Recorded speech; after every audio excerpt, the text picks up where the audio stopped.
Now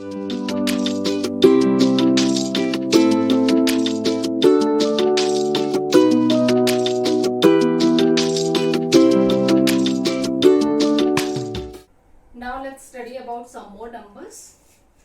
Prime numbers, this you already know that prime numbers कौन से होते हैं जिनके सिर्फ दो फैक्टर्स होते हैं, 1 and the number itself 2. In this case जैसे 2, 3, 5, 7, 11, 19. 19 के कौन से फैक्टर्स हैं, सिर्फ 1 and 19 itself. So जिनके सिर्फ दो फैक्टर्स होते हैं उनको हम कहते हैं प्राइम नंबर्स, और जिनके दो से ज्यादा फैक्टर्स होते हैं उनको हम कहते हैं कंपोजिट नंबर. लाइक 4 है, 4 के फैक्टर 1 भी हो सकता है, 2 भी हो सकता है और 4 भी हो सकता है. सेम वे 6 के फैक्टर्स 1 भी है, 2 भी है, 3 भी है और 6 भी है. सो जिन नंबर्स के दो से ज्यादा फैक्टर्स हैं उनको हम कंपोजिट कहते हैं, और जिनके सिर्फ दो ही फैक्टर्स हैं, 1 and the number itself, we say these are prime numbers. So 2 is the smallest prime number and this is the only even prime number. As you can see, rest of the prime numbers are odd. So smallest even prime number is 2. And what about 1? 1 is neither prime nor composite. So 1 को हम इन दोनों में से किसी भी category में नहीं लेते, ना हम उसको प्राइम कंसिडर करते हैं ना ही composite. So smallest composite number हमारा आ जाता है 4, क्योंकि 2 और 3 प्राइम हो गए, उसके बाद आ जाता है 4. क्लियर? नाउ अब जब हम कंपोजिट नंबर्स की बात कर रहे हैं, as we can say composite numbers के दो से ज्यादा फैक्टर्स हैं और इनके फैक्टर्स में क्या है, प्राइम फैक्टर्स भी आएंगे. सो किसी भी कंपोजिट नंबर को हम उसके फैक्टर्स के प्रोडक्ट की फॉर्म में लिख सकते हैं. Like let's take an example 15. 15 को मैं लिख सकती हूँ 1 into 15 या फिर 3 into 5. क्लियर? सो 15 को मैं एज प्रोडक्ट ऑफ फैक्टर्स भी लिख सकती हूँ, और अगर सिर्फ प्राइम फैक्टर्स की बात करें, I can write this as 3 into 5 या फिर 5 into 3. So this is fundamental theorem of arithmetic, जो कि कहती है किसी भी कंपोजिट नंबर को हम प्राइम नंबर्स के प्रोडक्ट की फॉर्म में लिख सकते हैं. जैसे कि ये एक एग्जांपल है. Let's take another example. Let's take 14 say. 14 को मैं लिख सकती हूँ 2 into 7 या फिर 7 into 2. सो फंडामेंटल थ्योरम हमारी क्या कहती है कि किसी भी कंपोजिट नंबर को हम प्राइम नंबर्स के प्रोडक्ट की फॉर्म में लिख सकते हैं, और ये जो हमारा फैक्टराइजेशन है, ये जो हमारा कॉम्बिनेशन आ रहा है, ये हमेशा यूनिक होगा. ज्यादा से ज्यादा हम क्या कर सकते हैं, इनका सिर्फ ऑर्डर चेंज कर सकते हैं. यहाँ हमने 2 into 7 लिखा है, यहाँ 7 into 2 लिख दिया. सो फंडामेंटल थ्योरम गारंटीज कि every composite number has a unique prime factorization. So इस मेथड को हम क्या कहते हैं, writing any number as product of primes is prime factorization. This method you have already done earlier. Like suppose we have to find prime factors of 54. So you must have done it like this. 54, we know it's even number, so it's divisible by 2. So if we divide by 2, what we get? 27. 27 is divisible by 3, so we get 9 here. Further, this is divisible by 3, we get 3 here. This is divisible by 3, we get 1. So this 54 can be written as 2 into 3 into 3 into 3. So this is prime factorization of the number 54. Same way अगर हमें 336 का prime factorization निकालना है, तो let's take the number 336. Last number is 6, which is even. So it's divisible by 2. So what we get here? It goes by 1. This goes by 6 and 8. Then again this is divisible by 2, we get 84. This is again divisible by 2, we get 42. This is divisible by 2, we get 21. 21 is divisible by 3, we get 7 here, and this is 7 ones are 7. So इसके prime factorization हो गया 2 into 1 2 3 4 4 times 2 3 4 times 2 into 3 into 7. Further, I can write this as 2 raised to power 4 into 3 into 7. Now, prime factorization का एक method ये है. दूसरा method क्या है? Factor tree. फैक्टर ट्री में हम क्या करते हैं, सबसे पहले हम नंबर को रखते हैं. Let's take the same number 54. अब इसका स्मॉलेस्ट प्राइम फैक्टर क्या है, 2 को हम एक साइड में रखेंगे, दूसरा फैक्टर क्या है 27। सो 54 को 2 से डिवाइड करेंगे, आएगा हमारे पास 27। अब 27 का प्राइम फैक्टर क्या है 3, 27 को हमने 3 से डिवाइड किया, आया 9। 9 के प्राइम फैक्टर्स क्या है 3 एंड 3। सो इसके प्राइम फैक्टर्स क्या हो गए 2 3 3 3 which is same as this one, or further I can write this as 2 into 3 cube. So as you can see, factor 3 is same, another method of finding prime factorization of a given number. Same way you can write prime factorization of other numbers. The simplest one, let's take 400. Factor 3 I have written in vertical form. This can be written in horizontal number form also. Let's take 400. इसका prime factor क्या है, एक factor है हमारा 2, 2 से अगर हम इसको डिवाइड करेंगे आएगा हमारे पास 50। देन 50 का prime factor 2 again, 50 divided by 2 ये 25। 25 के प्राइम फैक्टर्स 5 एंड 5। सो 100 के प्राइम फैक्टर्स हो गए हमारे पास 2 2 5 and 5। So this 100 I can write this as 2 square into 5 square, or 2 into 2 into 5 into 5. This is prime factorization of the number. So अब हमारे ये फैक्टराइजेशन कहाँ तक चलेगा, कहाँ तक फाइंड करते रहेंगे, जब तक हमारे पास प्राइम नंबर नहीं आ जाते। क्योंकि प्राइम नंबर्स के फैक्टर्स क्या होते हैं 1 एंड नंबर इटसेल्फ। अगर मैं 5 को लिखना चाहूँ तो क्या लिख सकते हैं ज्यादा से ज्यादा 1 and 5। So 1 is not a prime number, तो ये यहीं पर एंड हो जाएगा। तो इसलिए हम कहाँ तक फाइंड करते हैं, सिर्फ हम प्राइम नंबर्स लेते हैं इनमें। So our factorization stops at prime numbers. We have read about prime numbers, composite numbers and prime factorization. Let's take some more questions based on these results. First one is check whether 12 raised to power n can end with the digit 0 for any natural number n.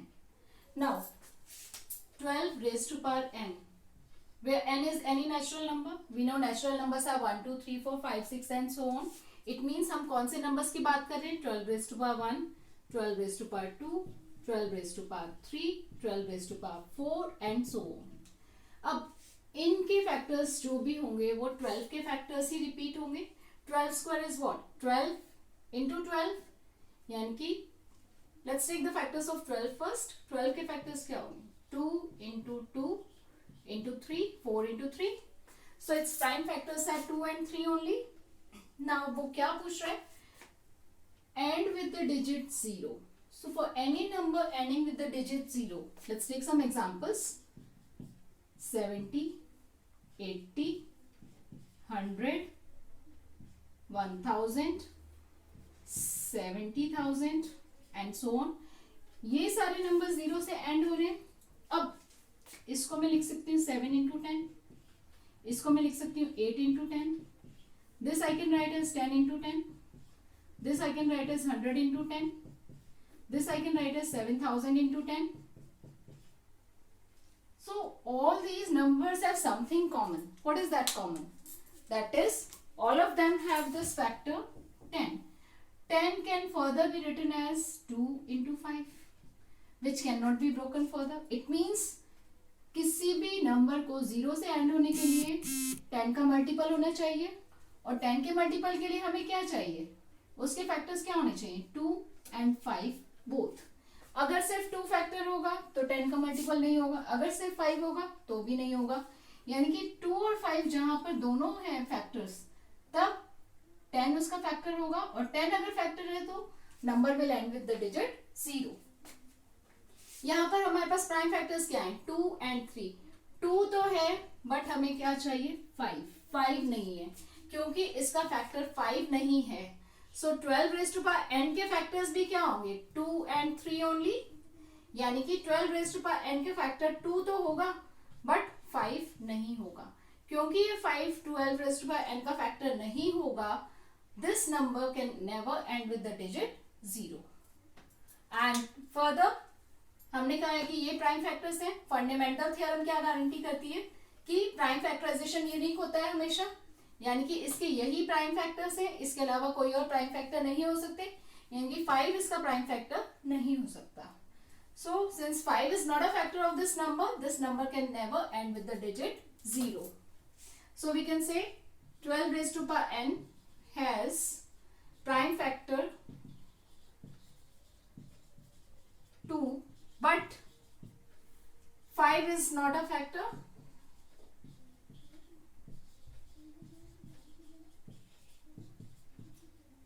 Therefore, this number can never end with the digit 0.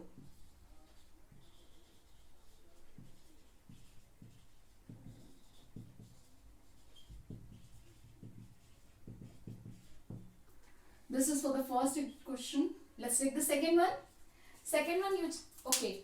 We have taken 12 raised to power n. Same reasoning can be followed for the numbers like if I take 6 raised to power n. 6 raised to power n. 6 has factor 2 and 3 again. It does not have factor 5, so it can never end with the digit 0. If I take the number 5 raised to power n, 5 only prime factor is 5. It has 5, but 2 is not there. So again, this number can never end with the digit 0. Let's take the next number, say 4 raised to power n. 4 has prime factors 2 and 2. Again, it has 2, but 5 is not there. So this can never end with the digit 0. Let's take one more example. If the number is say 30 raised to power n. अब 30 के factors क्या हैं? 2, 3, 5. So it has both the factors 2 and 5. So this will end with the digit 0. वैसे भी 30 raised to power n है. 30 की power अगर हम 1 ले रहे हैं तो कितना हो जाएगा? 30. 30 की पावर अगर हम 2 ले रहे हैं तो वो कितना हो जाएगा? 30 into 30, that is 900. If I take 30 raised to power 3, so that is 30 into 30 into 30, that's equal to 27,000. As you can see in all these examples, these numbers are ending with the digit 0. So जब 2 और 5 दोनों factors हैं तो they will end with the digit 0. कोई भी एक factor अगर नहीं है तो वो numbers 0 से end नहीं करेंगे. Clear? Now let's move to the second one. Check whether this is composite or not. The number is 7 into 11 into 13 into 19 plus 19. अब हमें चेक करना है कि ये कंपोजिट है कि नहीं है. कंपोजिट नंबर्स कौन से होते हैं? जिनके 2 से ज्यादा फैक्टर होते हैं. वो 2 कौन से? 1 and the number itself. Let's assume कि ये जो भी नंबर है वो a है. ठीक है. अब इसमें क्या आ रही है? 2 टर्म्स आ रही है हमारी. ये एक टर्म है, ये दूसरी टर्म है. इन दोनों ही टर्म्स में 19 आ रहा है. So I can take 19 common. 19 common लेने के बाद यहाँ पर क्या बचेगा? 7 into 11 into 13. यहाँ से मैंने 19 ले लिया तो यहाँ पर बच गया plus 1. So we can write this as 19 into some number. Let's take this number as m. अब factors क्या हो गए a के? Factors of a are 19, m, 1 और a तो ये है ही. m के further factors भी हो सकते हैं, but इस वाले नंबर a के एटलीस्ट हमारे पास अब 4 फैक्टर्स आ गए. 19, m, 1 and a. So any number which has more than 2 factors is a composite number. Therefore a is a composite number. Further you can multiply, you can simplify this expression and find the value of m. उसके further factors करके दिखा सकते हो, but composite prove करने के लिए इतना sufficient है कि a के एटलीस्ट 4 फैक्टर्स हम यहाँ पर दिखा रहे हैं. Now let's see how to find HCF and LCM of two numbers using prime factorization. अभी हमने देखा प्राइम फैक्टराइजेशन कैसे करते हैं नंबर्स का. उसके बाद में हम फाइंड करते हैं HCF and LCM. HCF is what? Highest common factor of the two numbers, and LCM is least common multiple of the numbers. अब सबसे पहले हम प्राइम फैक्टराइजेशन करेंगे इन नंबर्स का. 6 can be written as 2 into 3 and 20 can be written as 2 into 2 into 5. Further I can write this as 2 square into 5. अब HCF find करने के लिए हम क्या करते हैं? फर्स्ट स्टेप हमने फैक्टर्स फाइंड कर लिए. अब इनमें कॉमन फैक्टर्स कौन कौन से हैं? कॉमन फैक्टर्स हैं इसमें 2. Only 2 is the common factor. So इनका HCF क्या हो जाएगा? 2. क्लियर? सो सबसे पहले हमने फैक्टर्स फाइंड किए, उनमें से फिर हम कॉमन फाइंड करेंगे. और उनमें से हाईएस्ट फाइंड करने के लिए अगर एक से ज्यादा कॉमन फैक्टर्स हैं तो हम उनका प्रोडक्ट फाइंड कर लेते हैं। उनका प्रोडक्ट जो होता है वो हमें देता है HCF of these two numbers. इसी तरह से अगर हमें LCM फाइंड करना है तो हमें क्या करना है, मल्टीपल फाइंड करना है इन दोनों नंबर्स का। उसके लिए हम क्या करते हैं कि सारे फैक्टर्स को मल्टीप्लाई कर देते हैं। इजीएस्ट वे 2 दोनों में आ रहे हैं तो हम इसको एक बार लेंगे और बाकी सारे फैक्टर्स 3 इंटू 2 इंटू 5, यानी कि इसका एलसीएम कितना हो गया 10, 10 into 6 60। Another way of dealing with this is, जब हम HCF फाइंड करते हैं, HCF के लिए हम सिंपल क्या करते हैं, कॉमन फैक्टर्स लेते हैं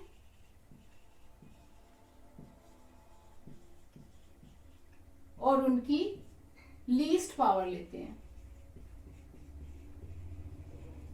लाइक हियर कॉमन फैक्टर हमारा क्या है 2 है, यहाँ पर पावर 1 है, यहाँ पर पावर 2 है, लीस्ट पावर क्या है 1, सो 2 रेज टू पावर 1 हमारा हो गया HCF। इसी तरह से अगर हमें दिस इज HCF, इसी तरह से सारे कॉमन फैक्टर्स की लीस्ट पावर, अगर एक से ज्यादा कॉमन फैक्टर है तो उन सारे कॉमन फैक्टर्स की लीस्ट पावर का प्रोडक्ट हम निकालेंगे तो हमारे पास आ जाएगा HCF। और अगर हमें LCM निकालना है, इसी तरह से LCM के लिए हम ले सकते हैं ईच फैक्टर, इसमें हमें सारे फैक्टर्स लेने हैं और हर एक फैक्टर की हाईएस्ट पावर लेनी है। जैसे कि यहाँ पर हमारे पास फैक्टर्स है 2, 3 एंड 5, तो हमने सारे फैक्टर्स लिए। I can write this as 2 into 3 into 5, सारे फैक्टर्स लिए और उनकी क्या लेनी है हमें हाईएस्ट पावर।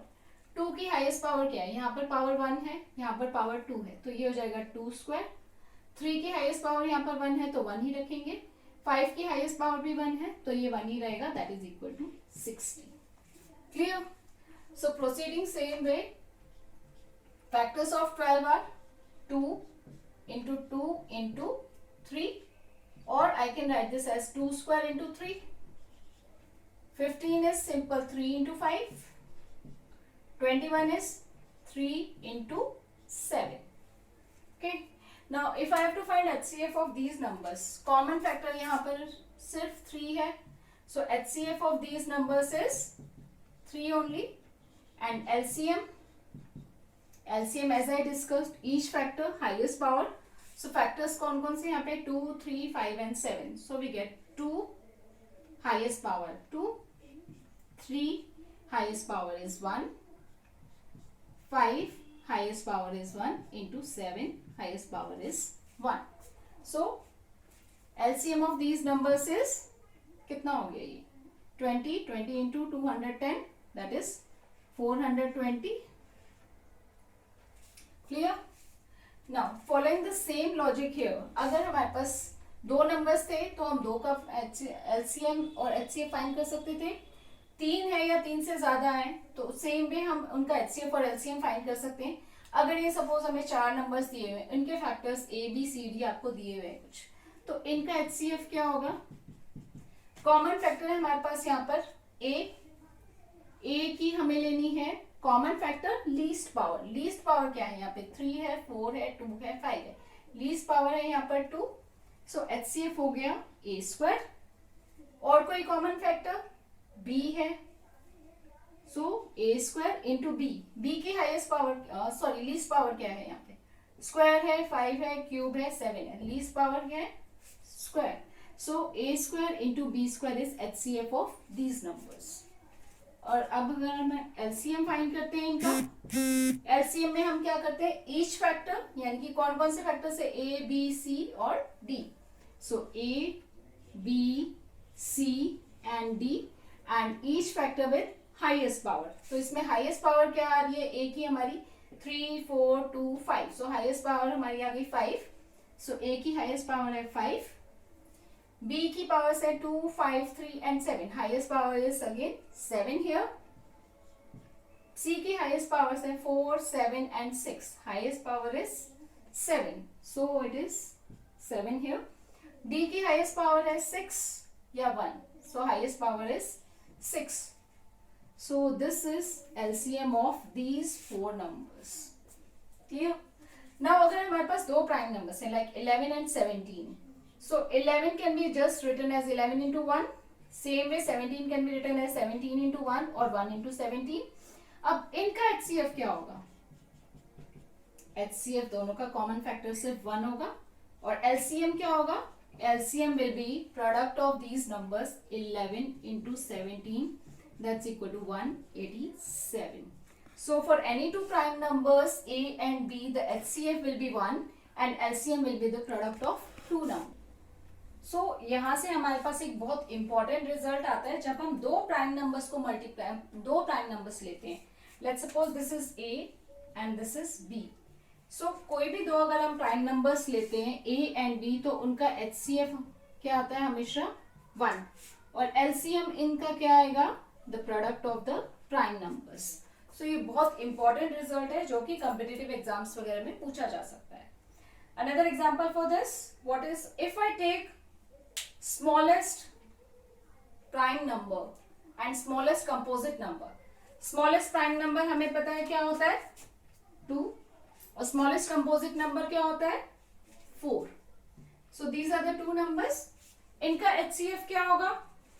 2 के फैक्टर्स होते हैं हमारे पास. 2 is 2 into 1, 2 is a prime number.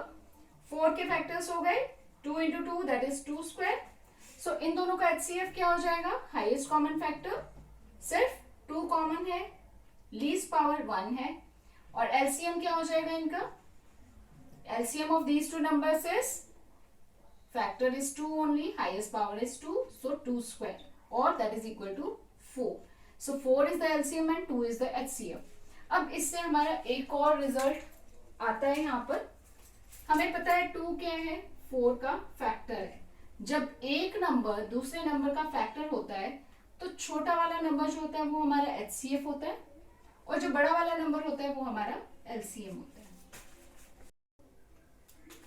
So this is the rule for prime numbers.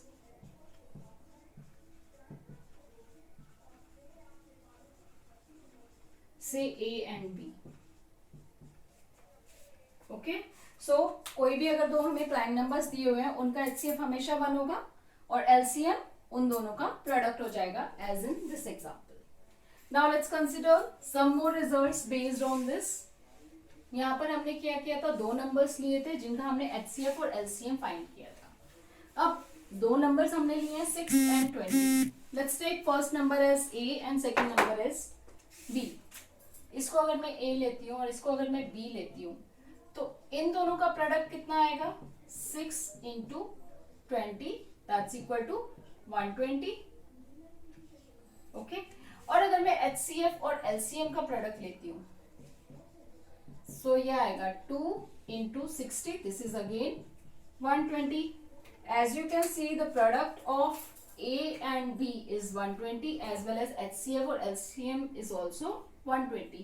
So product of any two numbers is equal to the product of their HCF, which can also be written as HCF of A and B and LCM of A and B. This is a very important result and it can be used to find out the third thing if three of them are given. The fourth thing if three of them are given. 3 कौन से? A, B, HCF, LCM. 4 चीजें हमारे पास. इनमें से अगर हमें कोई भी 3 चीजें दी होंगी तो हम फोर्थ वाली फाइंड कर सकते हैं. Clear? So let's take another example. This is a very common question. What is HCF and LCM of the smallest prime number and the smallest composite number? Smallest prime number हमारा कौन सा होता है? We know this is 2 and smallest composite number,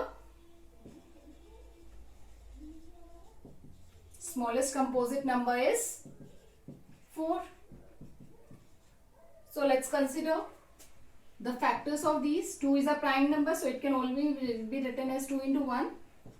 4, the factors are 2 into 2, or further I can write this as 2 square. So HCF of these two numbers, as you can see, it is only 2, as 2 is the only common factor, and LCM of these two numbers is 2 is the factor and highest power is 2, so this is LCM. Further, one very important result that comes from this, we know 2 is a factor of 4, so in this case HCF is what? The smaller number, and LCM is the bigger number. So if I can say, if A is a factor of B,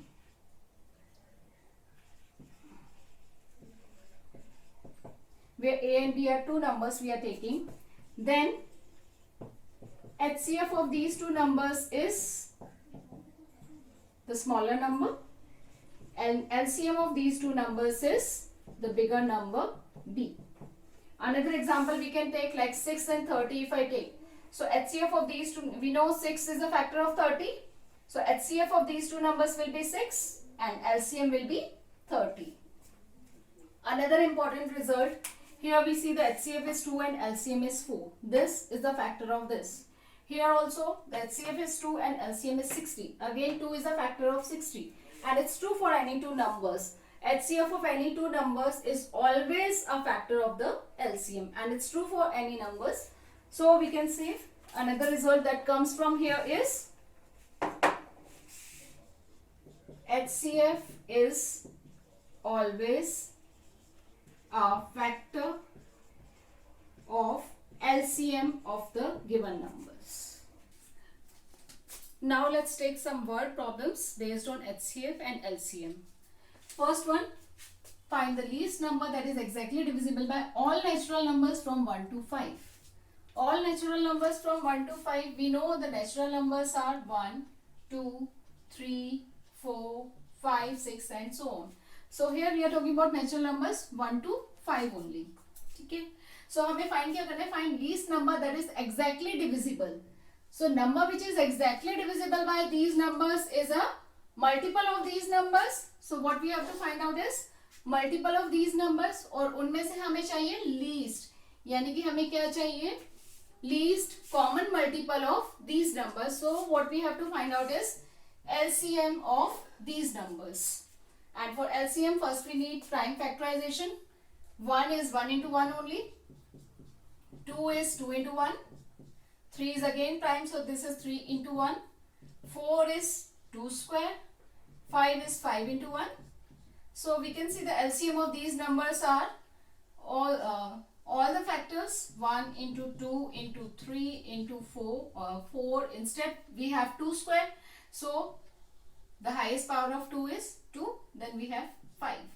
So product of these numbers is 5 into 4, 20 into 3 is 60.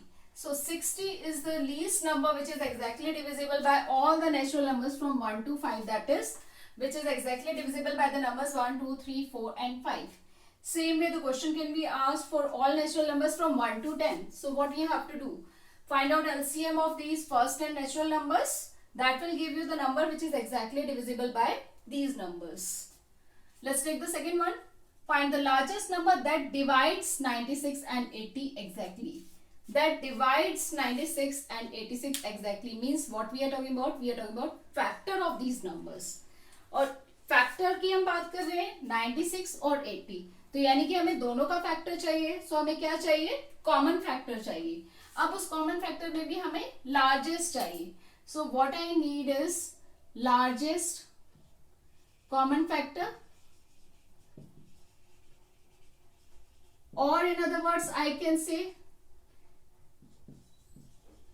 highest common factor, and highest common factor is HCF. So what we need in the second question is HCF of these two numbers.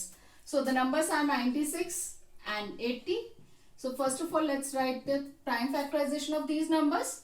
96 we have done. How to find it? 96 first prime factor is 2. So it goes by 48, again by 2 we get 24, again by 2 we get 12, again it's divisible by 2 we get 6, again it's divisible by 2 we get 3. So it's 1, 2, 3, 4, 5. So it's 2 raised to power 5 into 3. Next is 80. So it's divisible by 2 we get 40. It's divisible by 2 again we get 20. Again it's divisible by 2 we get 10. It's divisible by 2 we get 5. So here we get 1, 2, 3, 4. So that means 2 raised to power 4 into 5. and the number exactly divisible by these two numbers, the number which divides these two numbers is HCF of these two numbers. And for HCF, what we see, common factor is 2 here, and the smallest power of that, here we have 4 and 5, the smaller one is 4. So the HCF of these two numbers is 2 raised to power 4, which is 16. Clear? Now let's take the third one. In third one, it says find the largest number which divides 70 and 120 having remainder 5 and 8 respectively. Now the question that we have done just now, here the number was exactly divisible, so there was no remainder. But इस question में वो क्या कह रहा है, हमें largest number find करना है जो 70 और 125 को डिवाइड कर रहा है, बट रिमाइंडर दे रहा है 5 and 8. So it means these 5 and 8 are extra. So first of all, what will we do? We will subtract the remainders. So 70 minus 5 gives you 65, and 125 minus 8 gives you 117. So this statement means this leaves remainder 5 and 8 respectively. Once we have removed the remainders, we get 65 and 117. It means these two numbers are exactly divisible by the number. So अब हमें क्या find करना है? Find the largest number which divides this and this. Instead of this and this, we'll take the number 65 and 117, क्योंकि हमने जो remainder बच रहा था वो already remove कर दिया इनमें से. So we have to find the largest number which divides 65 and 117. It's similar to second one. So इसमें हमने क्या किया था? HCF find किया था. By same reasoning, we have to find HCF of 65 and 117.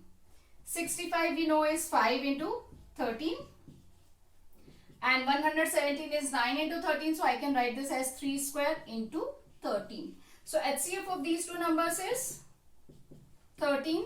So 13 is the largest number that divides 70 and 125, leaving remainder 5 and 8 respectively. Clear? Now the fourth one, it's related to this.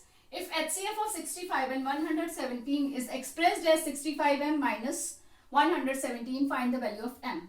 Here we are talking about first of all HCF of 65 and 117. We know HCF of these two numbers is 13. So in this question again we have to find HCF of these two numbers. 65 is 5 into 13 and 117 is 9 into 13. So that we can write as 3 square into 13. So this gives you HCF. 13 is the only common factor, so HCF is 13. Now the question says HCF of these two numbers, means we are talking about 13 here, which is HCF of these two numbers. 13 is expressed as this. It means 13 is written like 65m minus 117. So it is a simple linear equation. अब इसमें से हमें क्या करना है? m की value find करनी है. So first we transpose 117 on the left side. So we get 13 plus 117 gives you 65m. So this is 117 plus 13 is 130 is equal to 65m, which gives you the value of m as 130 divided by 65, so which is equal to 2. So the value of m in this case is 2. So we have discussed first 4 word problems here. Now let's take the fifth one.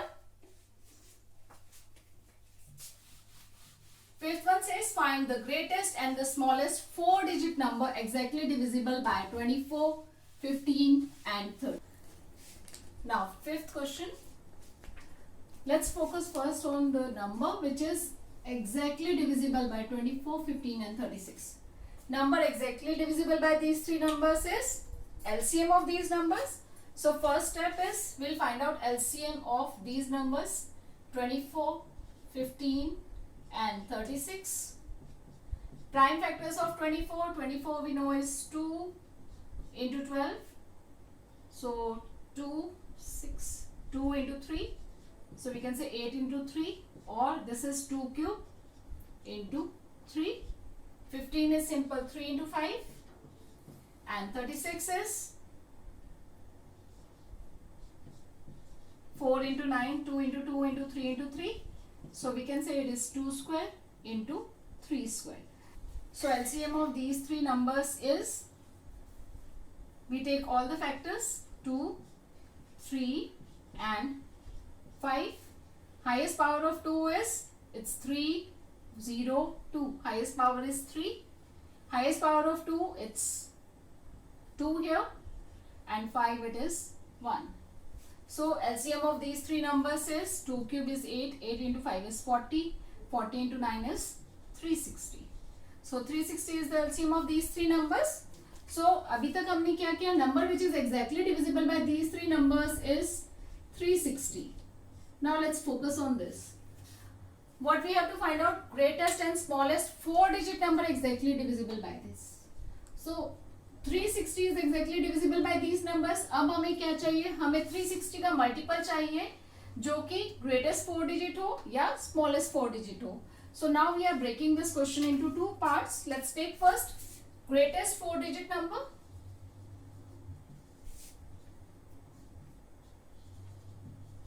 We know greatest 4 digit number is 9999. Now we know greatest 4 digit number is 9999.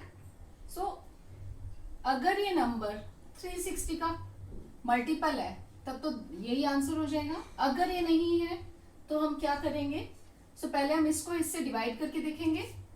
So 9999 we divide this by 360. So it goes by 360 into 2 is 720. Remainder 9.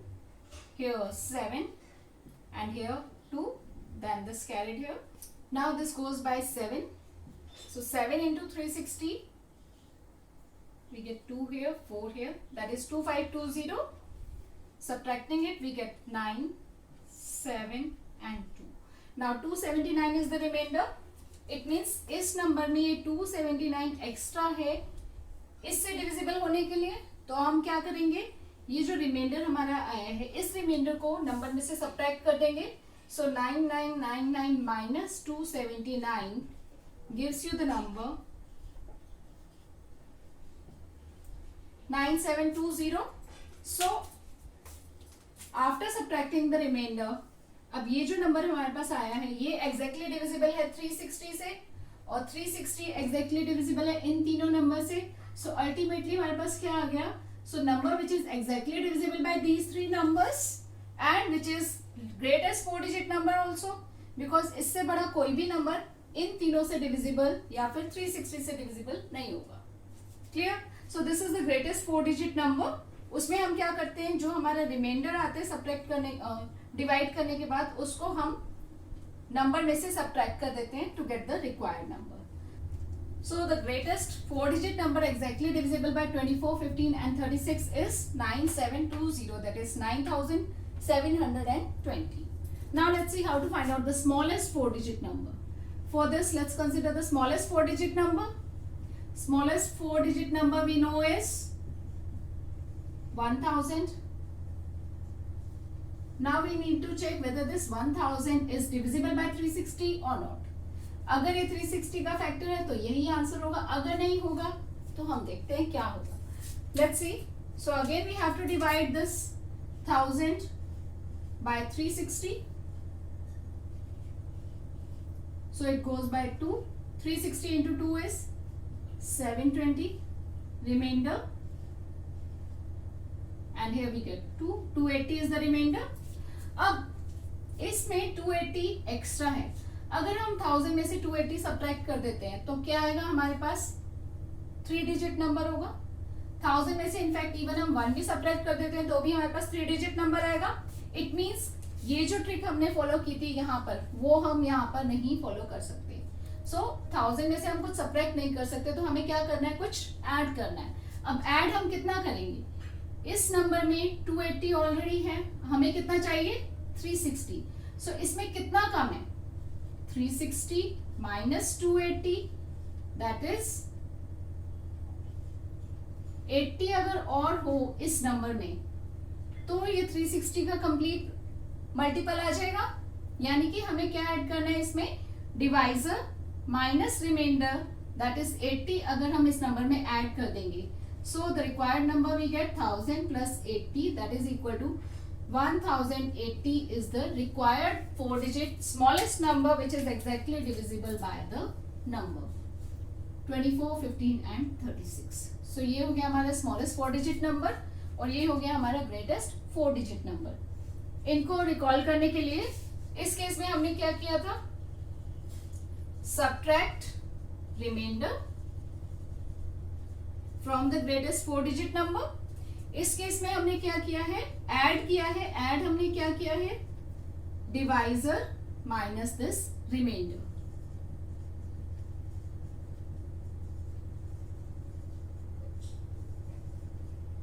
सो जब हमें smallest 4-digit number चाहिए उसमें हम add करेंगे और add क्या करेंगे, divisor minus remainder. और अगर हमें ग्रेटेस्ट 4-digit नंबर चाहिए तो हम सब्ट्रैक्ट करेंगे ये जो एक्स्ट्रा पार्ट है, that is remainder. So this method can be used to find out any number of digits. Like हमने ये 4-digit के लिए किया था. Same method is applicable for 5-digit, 6-digit numbers and so on. Now let's take some more word problems based on HCF and LCM. But before that, let's consider the simple example. Suppose 3 numbers are given 25, 30 and 100. Prime factorization of these 3 numbers is here. अगर हमें इनका HCF find करना है, same technique. Common factor least power. Here only common factor is 5 और power क्या है, least 1. सो HCF इन तीनों number का हो गया 5 और एलसीएम अगर हमें निकालना हो तो each factor raise to power highest power. Each factor से हमारे पास यहाँ पर 2, 3 एंड 5. 2 की हाईएस्ट पावर है 2 विच इज हियर. 3 की हाईएस्ट पावर 1, 5 की highest power 2. Product of these is 300. ठीक है. नाउ अब समझना ये है आपको, जब हम हाईएस्ट कॉमन फैक्टर फाइंड करते हैं, यानी कि हम क्या फाइंड कर रहे हैं, कॉमन फैक्टर.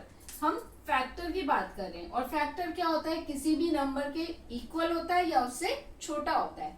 तो अगर हम इन तीनों नंबर के किसी फैक्टर की बात करें, या तो वो इन तीनों में से किसी के इक्वल होगा या फिर इन तीनों से ही छोटा होगा. नाउ इन तीनों का एलसीएम हमारे पास आ रहा है 300. अब ये 300 क्या है, 300 is a number which is multiple of 25, 30 as well as 100. अब इसके और भी मल्टीपल्स हो सकते हैं. 300 को अगर मैं 2 से मल्टीप्लाई करूं 600 आ जाएगा, 900, 1200. तो ये सारे क्या है, हमारे मल्टीपल्स हैं 300 के. 300 के मल्टीपल्स है तो इन सब नंबर्स के भी मल्टीपल्स हैं. बट जब हम लीस्ट कॉमन मल्टीपल की बात करते हैं तो इन कॉमन मल्टीपल्स में से हम सबसे छोटा लेते हैं, यानी कि 300. सो 300 जो है हमारा एलसीएम है, least common multiple of these 3 numbers. हम किसकी बात कर रहे हैं यहाँ पर, मल्टीपल की. और मल्टीपल क्या होता है, नंबर के इक्वल होता है या उससे बड़ा होता है. तो लीस्ट कॉमन मल्टीपल इन नंबर्स का जब भी आएगा वो या तो इनसे बड़ा होगा या फिर जो सबसे बड़ा नंबर है उसके इक्वल होगा. Clear. So this is a simple technique which we can use to find out to solve word problems. Mainly confusion क्या होता है, कोई भी क्वेश्चन आपको दिया होता है, आपको ये फाइंड करना है कि एचसीएफ हमें निकालना है कि एलसीएम निकालना है. तो उसमें सबसे पहले आप ये सोचो, क्वेश्चन पढ़कर सबसे पहले आप ये देखो कि हमें उसका फैक्टर चाहिए कि मल्टीपल चाहिए. जो हमें नंबर्स दिए उनसे हमें छोटा नंबर चाहिए कि बड़ा नंबर चाहिए. So this will give you an idea कि हमें उस केस में एचसीएफ निकालना है या एलसीएम निकालना है. Okay, now let's take the first one.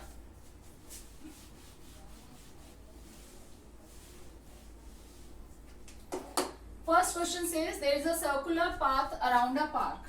Let's say this is the path around the park and this is the starting point. A takes 18 minutes to drive around one round of the park while B takes 12 minutes for the same. Now I am taking P as the starting point. A ने यहाँ से start किया, पूरा round लेकर वो वापस इस point पर कितने टाइम में आया, A takes 18 minutes. यानी कि ए ने यहाँ से स्टार्ट किया, 18 मिनट्स में उसने फर्स्ट राउंड कंप्लीट कर लिया. फिर यहाँ से वो दोबारा स्टार्ट करता है, फिर दोबारा 18 मिनट्स लगते हैं, यानी कि 18 प्लस 18 2 राउंड उसके कंप्लीट हो गए 36 मिनट्स में. Same way third round complete हो जाएगा 54 मिनट्स में, फोर्थ राउंड 72 मिनट्स में, fifth round 90 minutes and so on. ठीक है. अब इसी तरह से बी ने भी सेम पॉइंट से स्टार्ट किया और बी टेक्स 12 मिनट्स. अब बी यहाँ से स्टार्ट कर रहा है, बी को लग रहे हैं सिर्फ 12 मिनट्स, यानी कि फर्स्ट राउंड के लिए उसको लगे 12 मिनट्स, सेकेंड राउंड के लिए उसको लगे 12 प्लस 12 24 मिनट्स। अब 2 राउंड कंप्लीट हो गए तो थर्ड राउंड के लिए फिर से वो 12 मिनट लेगा, यानी कि टोटल टाइम कितना हो गया 36 मिनट्स। फोर्थ राउंड के लिए 48 मिनट्स, फिफ्थ राउंड के लिए 60 minutes and so on. Clear? Now what is it asking in the question? Suppose they both start at the same point, जो पॉइंट हमने पी लिया है, and at the same time, let's consider the time is suppose 8 AM या जो भी है, and they go in the same direction, दोनों same direction में ही जा रहे हैं। After how many minutes will they meet again at the starting point? अब हमने दोनों के टाइमिंग्स लिख लिए कि पी पॉइंट पर वो कब कब आ रहे हैं, इतने टाइम में वो फिनिश कर रहे हैं, यानी कि ए स्टार्टिंग पॉइंट पर आ रहा है हमारा 18 मिनट्स बाद, फिर 36 मिनट्स बाद, फिर 54 मिनट्स बाद। सेम में बी इतने टाइम बाद आ रहा है। अब ये दोनों पी पॉइंट पर कब कब हैं? Let's see the common time. सबसे पहले कॉमन टाइम आ रहा है हमारा 36 मिनट्स, उसके बाद आ रहा है 72 मिनट्स, उसके बाद कुछ और आएगा एंड सो ऑन। अब वो क्या कर रहा है, after how many minutes will they meet again? Again यानी कि फर्स्ट हमारा स्टार्टिंग पॉइंट सपोज हमने 8 AM लिया था, 8 AM पर दोनों ने स्टार्ट किया, उसके बाद वो कब मिलेंगे? उसके बाद एज वी कैन सी ये मिल रहा है 36 मिनट्स बाद, और दोनों ही 36 मिनट्स बाद यहाँ पर मिल रहे हैं, यानी कि after 36 minutes they will meet at the same point. अब ये 36 क्या है? Main thing is you have to think about what is this 36। 36 हमने क्या लिया, हमें दो नंबर्स दिए हुए थे 18 और 12। 36 is a multiple of 18 as well as it is a multiple of 12. अब 72 भी दोनों का मल्टीपल है। अब उन सारे मल्टीपल्स में से हमने क्या लिया, लीस्ट कॉमन मल्टीपल, यानी कि हमें क्या निकालना है इस केस में, LCM of these two numbers. Clear? So सबसे इंपॉर्टेंट चीज आपको यही फाइंड करनी है कि इसमें हमें HCF निकालना है कि LCM निकालना है। This simple trick you can use to check that you have to find LCM of these two numbers. Okay, now going by prime factorization method, first number is 18. Prime factors are 2 into 9, that is 3 square, and for 12 it is 4 into 3, so 2 square into 3. So LCM of these two numbers,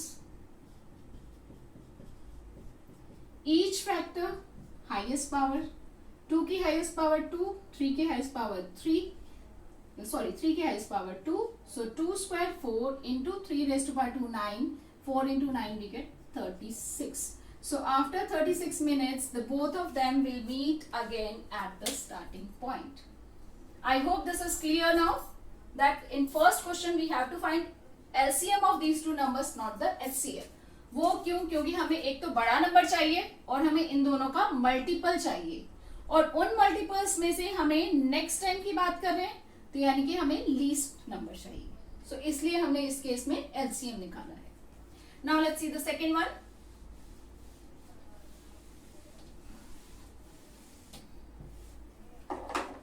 Second question it says a seminar is being conducted by an organization where participants will be of different subjects.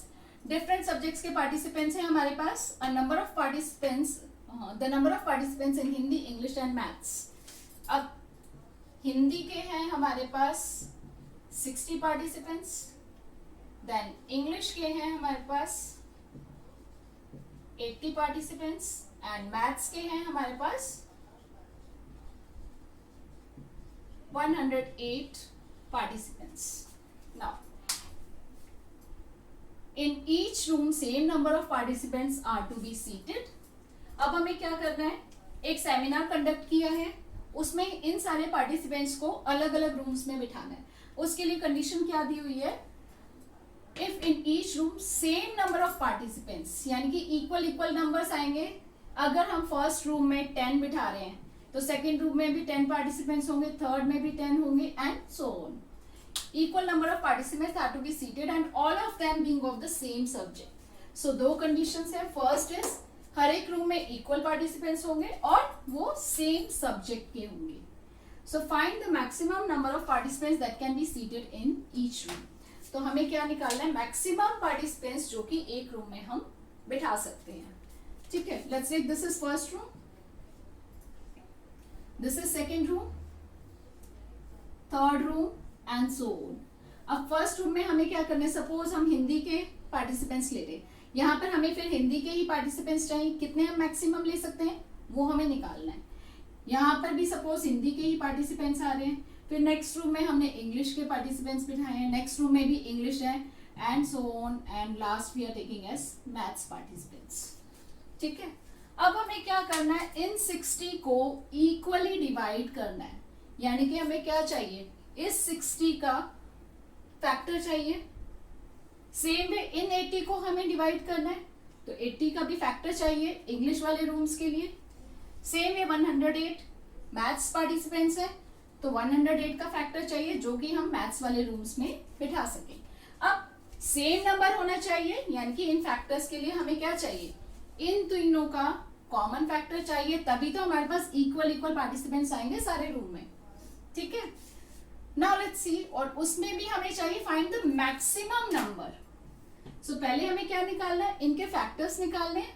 अब वो same subject बोल रहे हैं, तो यानी कि हमें common चाहिए और उनमें से भी हमें मैक्सिमम चाहिए, कितने मैक्सिमम हम एक रूम में बिठा सकते हैं। So what is required is highest common factor of these 3 numbers.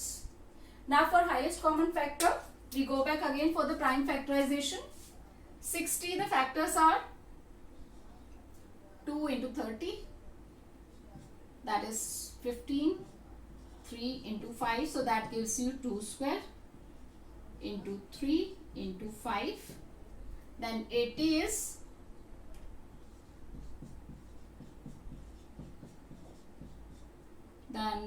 5, that is 2 raised to power 4 into 5, 108 is 2 into 54, 2 into 27, that is, so we get here 2 square into 3 cube. Clear? Now HCF of these is common factor, so that is 4. So HCF of these numbers is 4, means highest common factor क्या है, 4. What does it mean? यानी कि 4 participants of Hindi will be seated in one room, 4 participants will be seated in this room, and so on. It means in each room, first part of the question, how many maximum number of participants can be seated in each room? So there will be 4 participants only that will be seated in one room. Now next part, also find minimum number of rooms required. अब ये HCF हो रहा है, यानी कि एक room में 4 ही बैठेंगे। अब हिंदी के लिए कितने रूम्स चाहिए होंगे, दो, it is asking for the total number of rooms. Okay, total number of participants हमारे पास कितने हैं, 60 plus 80 plus 108, that is equal to 140 plus 108, 248। अब 248 पार्टिसिपेंट्स हैं, इनको एक रूम में सिर्फ 4 पार्टिसिपेंट्स होंगे, सो नंबर ऑफ रूम्स क्या हो जाएगा,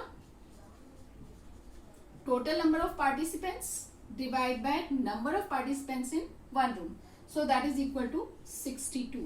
So 62 number of rooms are required for this, such that maximum number of participants in each room is 4 and same number of participants are sitting and of the same subject. Now in case they ask you how many rooms are required for Hindi, English and mathematics separately. For Hindi we know there are 60 participants, so in 60 participants को 4 sitting in each room, how many rooms are required, 15. For English, total number of participants is 80, 80 divided by 4 we get 20, so 20 rooms are required for English.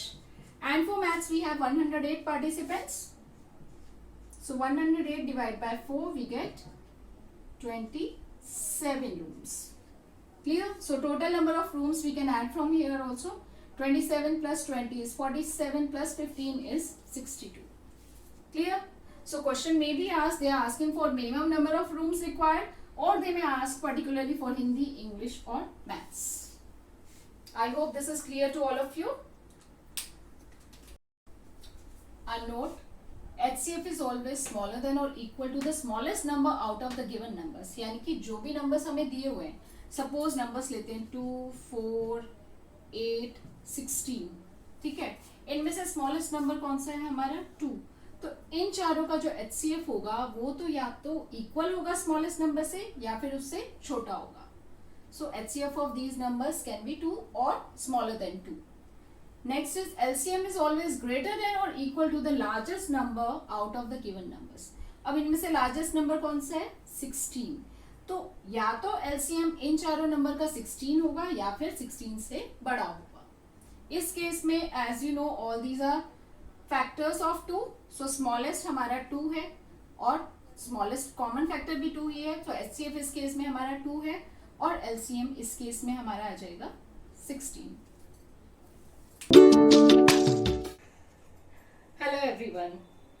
Today we are going to cover the topic real numbers for class 10th mathematics as per the CBSE syllabus. Before we start with the topic, let's see what real numbers are. Real numbers can broadly be categorized in two parts: rational numbers and irrational numbers. Rational numbers, further, if we talk about the rational numbers, they are numbers which can be expressed in the form of P by Q, where P and Q are integers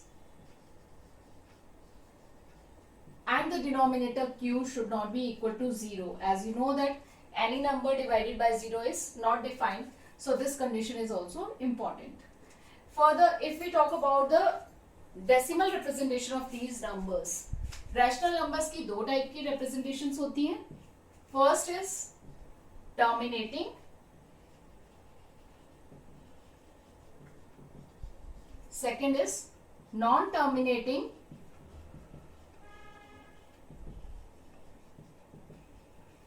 but recurring or repeating. What it means? Terminating means which ends up after some decimal places. For example, if I take the number say 1 by 2, I know when we divide the numerator 1 by 2, what I get is 0.5. If I take the number 1 by 5, divide 1 by 5, what you get is 0.2. If I take the number say 3 by 10, if I divide 3 by 10, I'll get 0.3. So same way, as you can see, the number is ending up after few decimal places. And if I take the other ways, let's take an example for 1 by 3. If I divide 1 by 3, it will be 0.33333, which is continued. So we can say it is, in this case, we will never get the remainder 0. So this decimal representation is non-terminating. But non-terminating के साथ में one more thing will be there कि ये जो number है, one digit or a group of digits will repeat themselves. Like here 333 is repeating. So this can be written as 0.3 bar. So these are two type of rational numbers we have. On the other hand, when we talk about irrational numbers are the numbers which are neither terminating and nor repeating or recurring. So ये वो numbers हैं जिनका decimal representation ना ही कभी end होगा और ना ही कोई digit या कोई group of digit repeat करेगा. Let's take example. If I take the number say 1.0100100001 and so on. यहाँ पर 01 तो repeat हो रहा है but 010101 नहीं है. On the other hand, if I take an example here 1.010101 continue till infinity. यहाँ पर क्या हो रहा है 01 रिपीट हो रहा है. So I can write this as 1.01 bar. So यहाँ पर ये ग्रुप रिपीट हो रहा है. So this is non terminating but recurring. So this is a rational number. On the other hand in this one 01 is there, then 001 is there, 0001 is there. इसमें क्या हो रहा है कोई भी डिजिट्स तो रिपीट हो रही है बट ग्रुप हमारा रिपीट नहीं हो रहा है. So I can not write this number with bar. So this is non terminating as well as non-recurring numbers. Such numbers are irrational numbers. Let's take another example. 1.57634589 and so on. Few more examples related to this. Root 2, root 3. In fact, root of any prime number is irrational. Further, the value pi you have read. Pi is the number which is defined as ratio of circumference upon diameter. So this pi is an irrational number. The value that we use 22 by 7. If you divide 22 by 7, you will get a non-terminating but recurring number. So this is a non-terminating, recurring, and hence rational number. Further, if you see the decimal representation, it is 3.14. Other value for pi that we use is 3.14, which is terminating. It terminates after 2 decimal place. So this is terminating. So these two are rational numbers, but the actual value of pi is 3.1415926, something like that, which continues till infinity. So this is irrational number. Clear? Now let's consider the conditions under which we can say a number is terminating or non-terminating but recurring without actually dividing. ये तो हमने divide करके find किया है. क्या हम इसको find कर सकते हैं कि बिना डिवाइड किए हम पता लगा सकते हैं कि ये टर्मिनेटिंग होगा कि non terminating? Yes we can. उसमें हम क्या करते हैं, हम डिनोमिनेटर जो भी है नंबर का उसके फैक्टर्स चेक करते हैं. यहाँ पर फैक्टर क्या है, 2 है, 5 है, यहाँ पर 2 और 5 है, यानी कि q और डिनोमिनेटर के फैक्टर्स 2 और 5 हैं, तब हम कहते हैं कि वो टर्मिनेटिंग होगा. और इस केस में क्या होता है कि q के फैक्टर्स 2 और 5 के अलावा कोई और भी फैक्टर है, like q has factor other than 2 or 5. In this case, it is non-terminating recurring. As you can see, it is 3 here. Same way, if you take 1 by 6, इसका फैक्टर 2 है बट साथ में 3 भी है, तो ये क्या होगा, non-terminating repeating होगा. So I hope this is clear. Condition is clear. Let's take another example. If I take the number say 7 by 20, in this case the denominator is q, which is 20. Now this 20 can be written as 2 into 2 into 5. It has factors only 2 and 5. So as per this condition, this is terminating rational number. Let's see, if you divide 7 by 20, what you get? Let's divide this.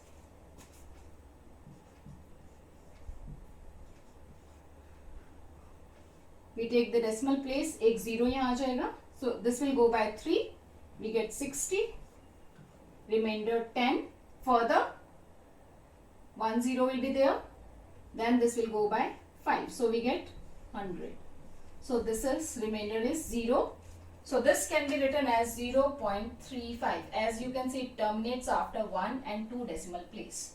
So this is the condition under which we can say a rational number is terminating or not. If it has some other factor, in that case it is non-terminating. Decimal representation of 1 by 6. Let's divide 1 by 6. What do you get? 0. We get 0 here. 1s are 6. 4 we get. And 1 0 will be there. 6. 6 are 36. Again the remainder is repeating. It was 4 earlier. Now it's repeating again. So it will go by 6 again. So we get 36. Same remainder is repeating. So this last digit will repeat itself. So we'll get 1.666 and so on. So I can write this as 1.6 bar. Clear? So here we have seen the condition under which it is terminating and under which we can say it is non-terminating but recurring. अभी हमने देखा कि हम denominator को check करके कैसे find कर सकते हैं कि रैशनल नंबर कोई भी टर्मिनेटिंग है या फिर नॉन टर्मिनेटिंग डेसिमल रिप्रेजेंटेशन है. ठीक है, उसी को यूज करके अभी हम कुछ एग्जांपल्स लेंगे और विदाउट एक्चुअल डिवीजन हम ये चेक करेंगे कि ये रैशनल नंबर टर्मिनेटिंग है कि नॉन टर्मिनेटिंग है. अभी हमने डिवाइड करके चेक किया था कि वो टर्मिनेट हो रहा है कुछ डेसिमल प्लेसेस के बाद कि नहीं. Now we are going to check it without actual division. Now here first of all we check whether this is in simplest form और नॉट. सिंपलेस्ट फॉर्म मतलब न्यूमरेटर और डिनोमिनेटर में कोई भी कॉमन फैक्टर नहीं होना चाहिए. 7 by 4 no common factor is there. Then we check the denominator q. यहाँ पर q क्या है, 4 है और 4 के प्राइम फैक्टर्स क्या है, 2 into 2. अब इसके फैक्टर्स सिर्फ 2 है.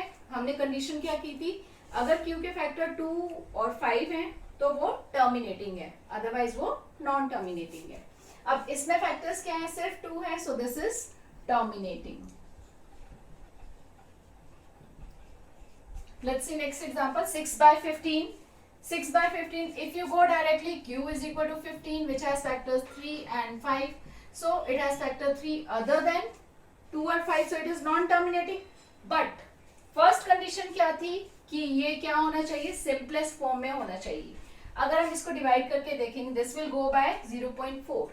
सो हमने कहा मिस्टेक की, इसको पहले हमें सिंपलेस्ट फॉर्म में कन्वर्ट करना है, उसके बाद ही हम ये वाली कंडीशन चेक करेंगे, उससे पहले नहीं. सो इसकी सिंपलेस्ट फॉर्म क्या होगी, both are divisible by 3, so this is equal to 2/5. Now we check the condition. Now q is equal to 5, so it has only factor 5, so this is also terminating. So this is very important to check whether the number given to you is in simplest form or not. Okay. Now let's recall the rules. First, p by q should be in the simplest form. Second, q should have factors either 2 or 5 or both. यानी कि उसको हम इस form में भी लिख सकते हैं 2 raised to power m 5 raised to power n, where m and n are whole numbers. whole numbers मतलब 0 1 2 3 4 कुछ भी हो सकते हैं. जैसे इस केस में क्या था, q के फैक्टर्स हैं 4, 2 into 2, this can be written as 2 raised to power 2.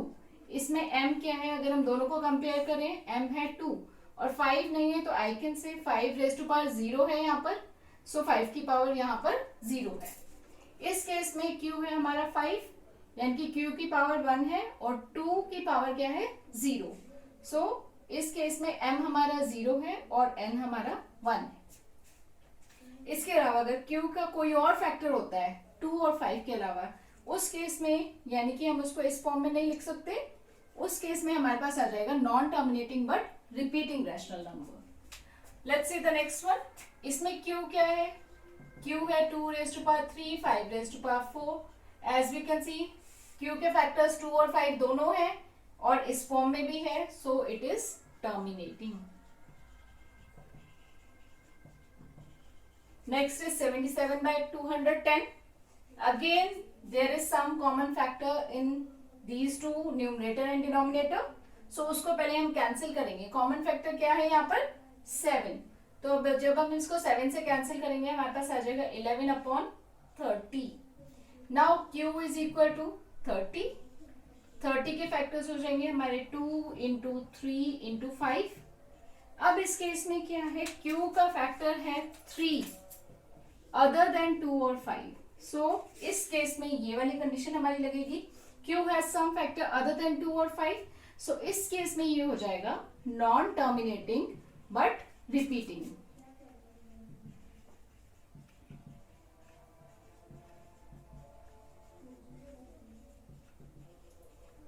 Next 441/5 into 7 square. इस केस में again you have to check कि ये सिंपलेस्ट फॉर्म में है कि नहीं है.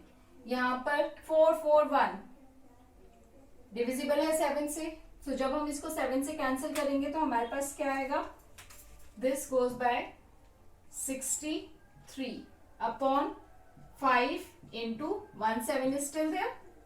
Now 63 is again divisible by 7, so what we get is 9/5. So this is the simplest form of this number, so we'll check for this number, not for this. So इस case में q हमारे पास क्या है 5. Again q has factor only 5, so it is terminating. So यहाँ पर हमने क्या देखा, कोई भी रैशनल नंबर अगर हमें दिया हुआ है तो हम उसको चेक कर सकते हैं कि वो टर्मिनेटिंग है या नॉन टर्मिनेटिंग है बिना एक्चुअल डिवीजन के. नाउ इसको एक स्टेप और फर्दर ले जाते हैं कि अगर वो टर्मिनेटिंग है तो इसको हम डेसिमल फॉर्म में कन्वर्ट कर सकते हैं क्या बिना एक्चुअल डिवीजन के. Yes we can. हमें पता है अगर हमारे पास सपोज 1/10 है, इसको हम लिख सकते हैं 0.1. अगर मेरे पास सपोज 3/100 है, इसको हम लिख सकते हैं 0.03. I hope all of you know how to write it. अभी हमारा डेसिमल प्लेस यहाँ पर है, अगर हम इसको 100 से डिवाइड करें तो डेसिमल प्लेस 2 प्लेस से शिफ्ट हो जाएगा लेफ्ट में, तो यहाँ से शिफ्ट हुआ ये 1 प्लेस एंड 2 प्लेस यहाँ आ गया. Extra spaces to be filled by 0. Same way if you have suppose 7/10,000, तो अभी हमारा डेसिमल प्लेस यहाँ पर है, यहाँ से हमें 4 जीरोस हैं तो 4 प्लेस शिफ्ट करना है 1 2 3 4, यानी कि डेसिमल हमारा यहाँ आ जाएगा. उससे पहले हम 0 लगाते हैं और ये एक्स्ट्रा प्लेसेस जीरो से फिल होंगे, यानी कि आंसर आ जाएगा 0.0007। इट मीन्स कि अगर हमारे डिनोमिनेटर 10 है या 10 का कोई भी मल्टीपल है तो उसको हम डायरेक्टली डेसिमल प्लेस में कन्वर्ट कर सकते हैं। तो इसी लॉजिक के अकॉर्डिंग अगर हमारे पास नंबर ये है, क्यू है हमारे पास 2 स्क्वायर, डिनोमिनेटर में हमारे पास 2 स्क्वायर है, तो इसको 10 का मल्टीपल बनाने के लिए हमें क्या चाहिए, 10 के फैक्टर्स होते हैं 2 और 5, तो यानी कि हमें जितने 2 है उतने ही 5 चाहिए। 100 में क्या है, 2 स्क्वायर है और 5 स्क्वायर है, 2 दो बार आ रहा है, 5 भी दो बार आ रहा है, इसमें factors 2 raise to power 4 and 5 raise to power 4, यानी कि जितने 2 है उतने ही हमें 5 चाहिए 10 के मल्टीपल्स के लिए। तो यहाँ पर हमारे पास क्या है, 2 है, 2 स्क्वायर, यानी कि 2 हमारे पास दो बार है, तो इतने ही हमें 5 चाहिए, यानी कि हमें क्या चाहिए, 7/4 हमारे पास नंबर है, और आई कैन से 7/2 स्क्वायर है। अब मुझे क्या चाहिए, 5 स्क्वायर, यानी कि मैं दोनों को, न्यूमरेटर और डिनोमिनेटर दोनों को अगर मैं 5 स्क्वायर से मल्टीप्लाई कर दूं तो न्यूमरेटर हो जाएगा 7 into 5 square is 25 and this is 2 square into 5 square, I can write this as 2 into 5 का स्क्वायर, वो हो जाएगा 10 का square, 7 into 25 is 175 and this is 10 square यानी कि 100. So 175 divided by 10 square, I can write this as 1.75, that is number with 2 zeros, so 2 decimal places. Clear? So see how easy it is to write any number. Like here, this is the number given, to write it in the decimal form, जिसमें हमने division बिल्कुल भी use नहीं किया. Same way, let's proceed for this. यहाँ पर Q क्या है, 5. Number है हमारा 2/5. So 2/5. 5 है हमारे पास, तो उतना ही हमें 2 चाहिए, तो इसमें हमें क्या चाहिए, एक 2 चाहिए, so it becomes 4/10, so I can write this as 0.4. Next is this number. अब इसमें हमारे पास क्या है, 2 क्यूब है और 5 4 है, 5 रेज़ टू पावर 4 है, 5 4 बार आ रहा है, क्यूब हमारे पास सिर्फ 3 बार है, 2 हमारे पास सिर्फ 3 बार है, तो हमें क्या चाहिए, एक 2 चाहिए, सो इस 23/2 cube into 5 raise to power 4 को हम किससे मल्टीप्लाई करेंगे, जो कम है यानी कि एक 2 से, so we get the number 46/2 raise to power 4 into 5 raise to power 4, that is 10 raise to power 4, यानी कि 4 डेसिमल प्लेसेस, तो ये हो जाएगा 0046. 2 हमारे पास ऑलरेडी है, 2 हम जीरोस फिल कर देंगे. सी quite easy it is if we follow this method to convert a rational number, terminating rational number, to decimal form. Now this one is non-terminating but repeating, so this we cannot convert in this form. इसके लिए दूसरा method है जो आप already 9th class में कर चुके हो. Now for this one, here the number is 63. The simplest form is 9/5. Q is 5, so 5 इसके पास already है. अब हमें क्या चाहिए, 2. So we divide and multiply by 2. हमारे पास आ गया 18/10. So that can be written as 1.8. As you can see, all these are terminating decimals.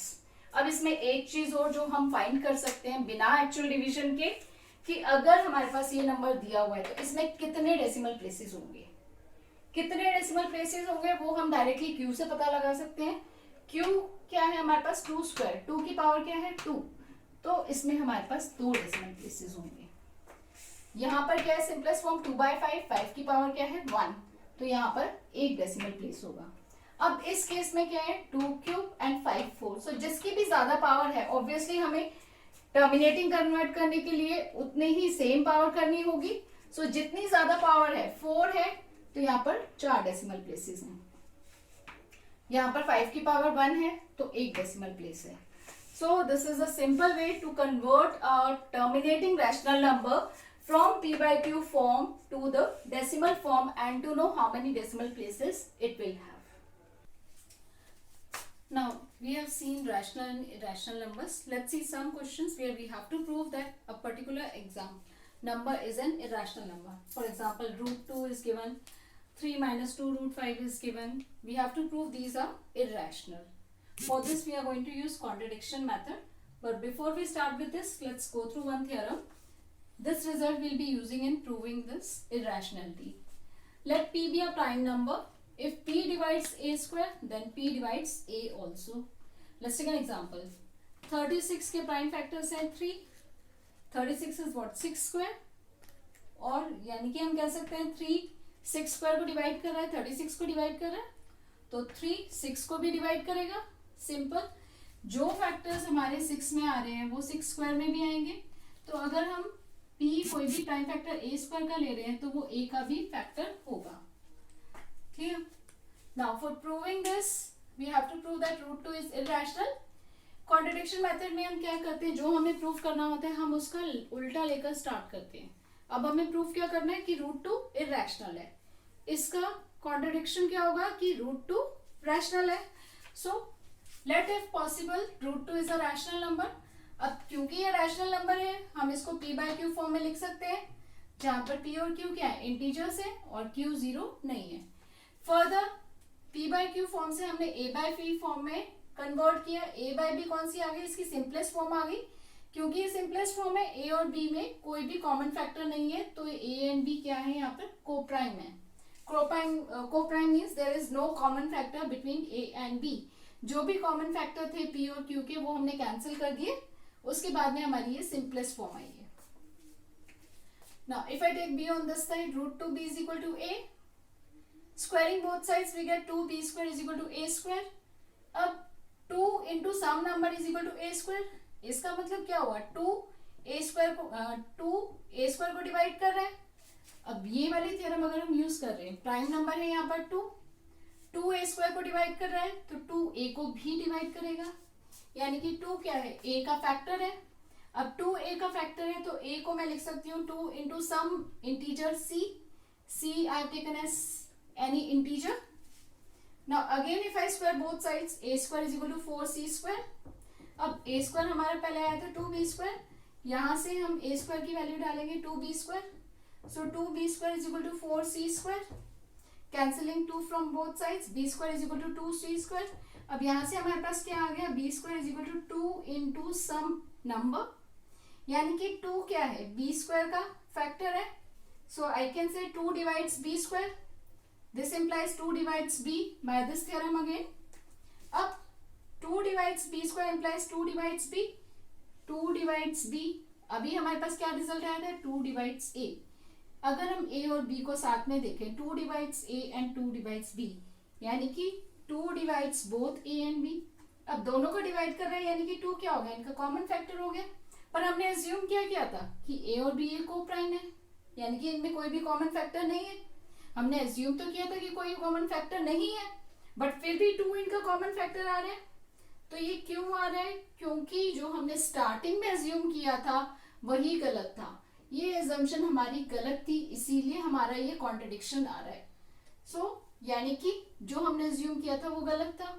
हमने assume किया था कि रूट 2 रैशनल है, therefore root 2 can not be rational, it has to be an irrational number.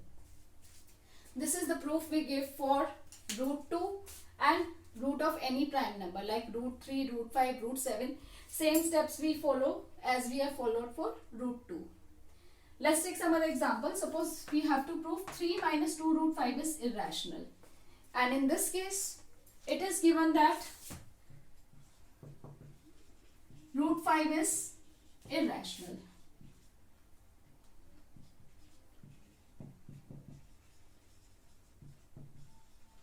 In this case also we follow the same contradiction method. हमें proof करना है 3 minus 2 root 5 irrational है, तो इसका कॉन्ट्रडिक्शन क्या हो जाएगा, let if possible 3 minus 2 root 5 is rational. अब ये अगर रैशनल है तो इसको हम p by q फॉर्म में लिख सकते हैं. फर्दर हम इसको a by b फॉर्म में लिख सकते हैं, where a and b are co-prime. So I am writing it directly as a by b form. a and b are co-prime. Now इस केस में हमें क्या करना होता है कि रूट 5 हमें पता है इररेशनल है, तो रूट 5 सिर्फ हम एक साइड रखेंगे, बाकी सारे नंबर्स हम दूसरी साइड ले जाएंगे. Like minus 2 root 5 I keep this side. 3 हम वहां ले जाएंगे तो ये हो जाएगा a by b minus 3. Taking LCM we get a minus 3b upon b. Minus root 2 और है, माइनस रूट 2 को वहां ले जाएंगे तो ये हो जाएगा, यहाँ बचेगा root 5 √5 is equal to a minus 3b. यहाँ पर ये मल्टीप्लाई हो रहा था, राइट साइड में आएगा तो डिवाइड हो जाएगा, -2b. फर्दर इस माइनस साइन को हम न्यूमरेटर के साथ लिख सकते हैं, तो आ जाएगा हमारे पास √5 इज इक्वल टू, माइनस यहाँ आएगा तो न्यूमरेटर का साइन चेंज हो जाएगा, तो ये हो जाएगा 3b minus a upon 2b. अब अगर यहाँ पर हम देखें राइट हैंड साइड में हमारे पास a और b है. a और b क्या है, को प्राइम नंबर्स हैं, इंटीजर्स हैं, तो a b यानी कि ये न्यूमरेटर भी हमारा इंटीजर हो गया, डिनोमिनेटर भी इंटीजर हो गया, where b is not equal to 0. तो ये क्या हो गई, p बाई क्यू फॉर्म हो गई. p बाई क्यू फॉर्म है यानी कि RHS is rational, but LHS क्या है, √5 which is given to be irrational. ये हमारा क्या हुआ, ये कॉन्ट्रडिक्शन आ गया, क्योंकि एक इरैशनल नंबर रैशनल के इक्वल तो हो नहीं सकता. So this contradiction arises due to wrong assumption that this is rational. तो ये कभी भी रैशनल नहीं हो सकता, this is always irrational. Similar proof we follow for the expressions like we have suppose let's take 2 plus 3 √5 minus 7 √2 6 minus 8 √3. So for all these we follow the similar reasoning provided it's given that √2 √5 √2 √3 are irrational. In case it's a 2 marker, we take it for granted that √5 is irrational. In case it's a 4 marker and no such condition is given, then in that case, if this question comes, then first you need to prove √5 is irrational using all these steps. After that, you will prove that 2 plus √3 is irrational using these steps. Moreover, two important results. First is if we add rational number to irrational number, the result is always irrational. And product of a non-zero rational number with irrational number is also irrational. These reasonings also can be used sometimes for proving these are irrational. But the preferred choice is this one. Thank you.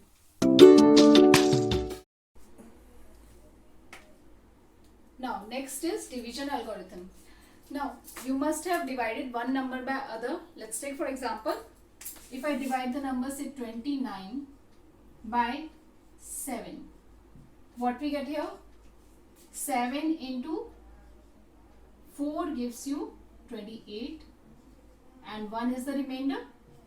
Okay. जब हम इस तरह से लिखते हैं तो उसमें 7 क्या होता है हमारा, divisor, 29 is dividend, 4 is the quotient and this 1 is the remainder. According to this 29 can be written as 7 into the quotient 4 plus remainder. This is what division algorithm says. Dividend, that is 29, is equal to divisor 7 into quotient 4 plus remainder. Clear? It means अगर हम कभी भी divide करते हैं तो हम dividend को इस फॉर्म में लिख सकते हैं. Same thing Euclid's lemma also says. वो क्या कह रहा है, for any positive integers a and b. यहाँ पर हमने पॉजिटिव इंटीजर्स लिए 29 and 7, where 29 is greater than 7. There exist unique positive integers q and r. q means quotient and r is remainder, satisfying this condition that a is equal to bq plus r. तो यहाँ पर अगर मैं लिख देती हूँ a is equal to b into q plus r. So this is same as division algorithm, nothing new is there. But we are just talking about the positive integers a and b. There exist unique positive integers q and r. Means कोई भी दो number अगर हम लें positive integer और बड़े वाले number को अगर हम छोटे वाले से डिवाइड करें तो हमारे पास हमेशा दो नंबर आएंगे q और r, जिससे कि हम बड़े वाले नंबर को इस फॉर्म में लिख सकते हैं. Where r is greater than equal to 0 but less than b. This condition is also important here. This is what Euclid's lemma says. And the condition is r is greater than equal to 0 but less than b. b क्या है, b है हमारा यहाँ पर divisor. अब ये जो reminder होगा ये हमें पता है डिवाइजर से तो छोटा ही होगा या फिर 0 होगा, इससे बड़ा हो नहीं सकता. किसी भी एग्जाम्पल, किसी भी नंबर को अगर मैं 2 से डिवाइड करूं, लेट्स टेक द नंबर से 7. 7 को मैंने 2 से डिवाइड किया, क्या आएगा, 2 into 3 6, रिमाइंडर आ गया 1. अगर मैं 16 को डिवाइड करती हूँ 2 से तो क्या आ जाएगा 2 इंटू 8 16, रिमाइंडर आ गया 0। सो जब हम 2 से डिवाइड कर रहे हैं उस केस में रिमाइंडर हमारा या तो 1 होगा या 0 होगा, और कोई रिमाइंडर इस केस में नहीं हो सकता। So this r is greater than equal to 0 but less than b. In this case b is 2. Now let's take some examples to find HCF of given numbers using Euclid's division lemma. इससे पहले मैं एक और method कराना चाहती हूँ जो कि आपने प्रीवियस क्लासेस में किया होगा, which is continued division method to find HCF. The numbers are 45 and 72. So we divide 72 by smaller number 45. 45 ones are 45. Reminder आ गया हमारा 27। अब इसके बाद हम क्या करते हैं, division as the name itself is continued division method. अब इसमें क्या करेंगे, हम डिवीजन कंटिन्यू करेंगे, बट अब जो हमारा रिमाइंडर था वो हमारा डिवाइजर हो जाएगा और जो हमारा डिवाइजर था वो हमारा डिविडेंड हो जाएगा, यानी कि 45 हमारा यहाँ आ जाएगा। Then we continue the division. 27 ones are 27. Reminder यहाँ पर अब हमारा आ गया 18। फिर से हम डिवीजन कंटिन्यू करेंगे। सो बट इस केस में डिवाइजर क्या था 27, सो 27 हमारा डिविडेंड हो जाएगा। Then again we continue, 18 ones are 18, remainder is 9। Again we continue, अब हमारा डिविडेंड हो जाएगा 18 and this goes by 2, 9 into 2 18, remainder is 0। ये प्रोसेस हम तब तक कंटिन्यू करते हैं जब तक कि हमारे पास 0 नहीं आ जाता। और लास्ट स्टेप का जो डिवाइजर होता है, this is HCF of the given two numbers. So अगर हम इस मेथड को as a rough work use करें, I am using Euclid's lemma, let's take only the first step. इस स्टेप को अगर हम लिखना चाहें तो इसको आप कैसे लिखोगे? We know using Euclid's lemma a is equal to bq plus r, where a is the dividend. यहाँ पर डिविडेंड है बड़ा वाला number 72 is equal to 45 into question क्या है 1 प्लस रिमाइंडर 27। ये हमने फर्स्ट वाला स्टेप लिखा। अब इसके बाद क्या होगा, डिवाइजर हमारा डिविडेंड बन जाएगा, यानी कि ये 45 हमारा यहाँ आ जाएगा। जो रिमाइंडर था वो डिवाइजर बन जाएगा, यानी कि ये यहाँ आ जाएगा। फिर अब नेक्स्ट स्टेप पे डिवाइड करके हमारे पास क्या है, 45 can be written as 45 is equal to 27 into 1 plus 18। So 45 is 27 into 1 plus 18। ये सेकेंड स्टेप हमारा कंप्लीट हो गया।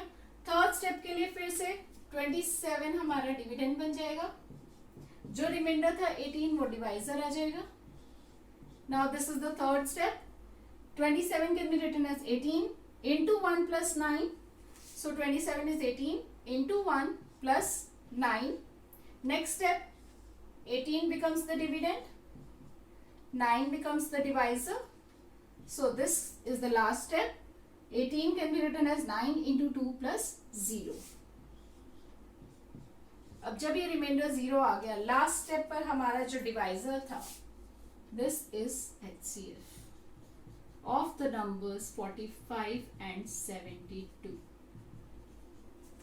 So this is Euclid's division lemma to find out HCF of the given two numbers.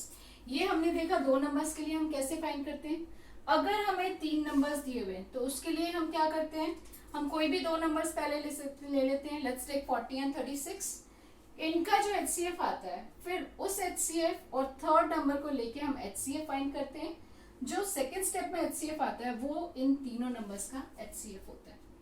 Let's see how. Bigger number is 40 here, so 40 can be written as 36 into, we know 36 ones are 36, so it's just smaller than this, so this can be written as 40 is equal to 36 plus 4. Next step में क्या होगा, 36 यहाँ आ जाएगा, 4 reminder यहाँ आ जाएगा, सो this is 4 into 36 we know is 4 into 9 plus 0। जहाँ reminder आ गया हमारा लास्ट स्टेप का आ गया हमारा HCF। So HCF of 40 and 36 is 4. Now let's consider the numbers HCF 4 and 126. Bigger number is 126, so here A is 126, B is 4. So using Euclid's division lemma, 126 can be written as 4 into what will come here. This goes by 31. 4 into 31 is 124. So 126 minus 124 is 2. So this can be written as 4 into 31 plus 2. अगर आप ऐसे नहीं कर पा रहे तो divide करके कर लो. So 126 divided by 4, it goes by 3, 12, then 6, it goes by 1, 4, remainder is 2. So this can be written as 4 into 31 plus 2. Now next step, 4 comes here, 2 comes here, and 4 can be written as 2 into 2 plus 0. The moment we get remainder, we get the HCF. So HCF of the numbers 4 and 126 is 2. So what we need is HCF of these three numbers. So HCF of these three numbers 40, 36 and 126 will be the HCF obtained at the second step too. Simple. We have seen Euclid's lemma and how to use it for finding HCF of two or more numbers. Now let's see some more questions based on Euclid's division lemma. Like first one, prove that an even positive integer is of the form 2q and an odd positive integer is of the form 2q plus 1 where q is some integer. Okay, in order to prove this, let's get back to the Euclid's division lemma. Let a be any positive integer. अब इस case में हम क्या ले रहे हैं, b को हम 2 ले रहे हैं क्योंकि हमें 2q और 2q plus 1 की फॉर्म में प्रूव करना है. तो b हम यहाँ पर 2 ले रहे हैं and using Euclid's division lemma हमें पता है a is equal to bq plus r where r is greater than equal to 0 but less than b. अब b हम 2 ले रहे हैं तो यह हो जाएगा a is equal to 2q plus r और r की वैल्यू क्या है, greater than equal to 0 but less than 2. यानी कि r की पॉसिबल वैल्यूज क्या हो जाएंगी, r की वैल्यूज हो जाएगी 0 या फिर 1, क्योंकि हम किसी भी नंबर को अगर हम 2 से डिवाइड कर रहे हैं, लाइक सपोज हम 2 से डिवाइड करते हैं 5 को, तो 2 into 2 4, रिमाइंडर आ गया हमारा 1. 2 को अगर हम 2 से डिवाइड करते हैं ऐसे किसी भी नंबर को 6 को, so 2 into 3 we get 6, remainder is 0. So या तो हमें रिमाइंडर 0 मिलेगा या फिर रिमाइंडर 1 मिलेगा, क्योंकि ये नंबर 2 से डिविजिबल है. यहाँ पर 2 आएगा ही नहीं क्योंकि वो फर्दर मल्टीपल हो जाएगा हमारा. So when let's take the two cases, r is equal to 0 and r is equal to 1 separately. If r is 0, r अगर 0 होगा तो a हमारा हो जाएगा 2q, यानी कि 2 into some integer q. अब 2 से कोई नंबर अगर मल्टीप्लाई हो रहा है तो हमें वो पता है वो इवन होगा, so which is even. Now second case, r is equal to 1. So when r is equal to 1, a takes the form 2q plus 1. अब 2q हमें पता है 2 का मल्टीपल है तो ये इवन हो गया. इवन नंबर में अगर हम 1 ऐड कर देते हैं तो क्या हो जाएगा, ऑड नंबर. लाइक 2 इवन है, 2 में 1 ऐड कर दिया क्या हो गया 3 विच इज ऑड नंबर. 4 क्या है, इवन है, उसमें 1 ऐड कर दिया तो क्या हो गया 5 विच इज ऑड नंबर. सो किसी भी इवन नंबर में अगर हम 1 ऐड कर देते हैं तो हमारे पास आएगा ऑड नंबर. सो और इस केस में और कोई पॉसिबल केस है ही नहीं, क्योंकि r की वैल्यू या तो 0 होगी या फिर सिर्फ 1 होगी. हमने दोनों ही केसेस ले लिए. फर्स्ट केस r हमारा 0 है, सेकंड केस r हमारा 1 है. सो या तो a जो हमारा नंबर हमने एज्यूम किया है a, या तो फिर वो a 2q वाली फॉर्म लेगा या फिर 2q plus 1 वाली फॉर्म लेगा. अगर वो 2q वाली फॉर्म ले रहा है तो वो इवन है, और 2q plus 1 वाली फॉर्म ले रहा है तो वो ऑड है. So therefore we conclude that an even positive integer is of the form 2q and an odd positive integer is of the form 2q plus 1 for some integer q. Clear? Now same way, proceeding for the second question in the similar way, it says prove that any positive odd integer is of the form 4q plus 1 and 4q plus 3. where q is some integer। अब हमें proof करना है 4q plus 1 और 4q plus 3 वाली form में, यानी कि अगर हम इसको यूक्लिड्स लेमा से कंपेयर करें तो हमारा b क्या आ रहा है इस केस में, b हमारा आ रहा है 4। So for second one will assume b as 4। So b को जब हम 4 ले रहे हैं तो r की वैल्यू क्या आ जाएगी, greater than equal to 0 but less than 4। So in this case जब हम किसी भी नंबर को 4 से डिवाइड करेंगे तो हमारे पास पॉसिबल रिमाइंडर क्या हो सकते हैं, 4 तो नहीं हो सकता, we can have 0 1 2 and 3। So these are the possible remainders we can have. So we are going to consider all these cases here. Let's consider first case में r 0 है। सो r जब 0 है तो a क्या हो जाएगा, 4q प्लस 0 यानी कि 4q। अब 4q को हम लिख सकते हैं 2 इंटू 2q। इसको अगर मैं कोई इंटीजर m एज्यूम कर लूं तो ये हो जाएगा हमारा 2m वाली form, where m is some integer.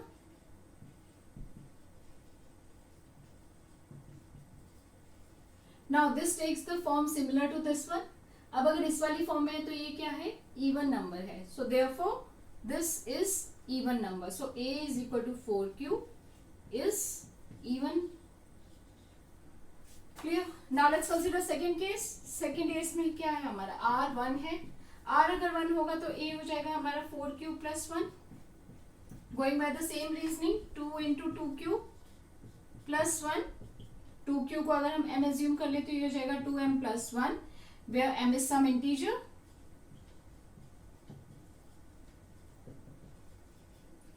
अब इस केस में ये कौन सी फॉर्म हो गई, 2m plus 1।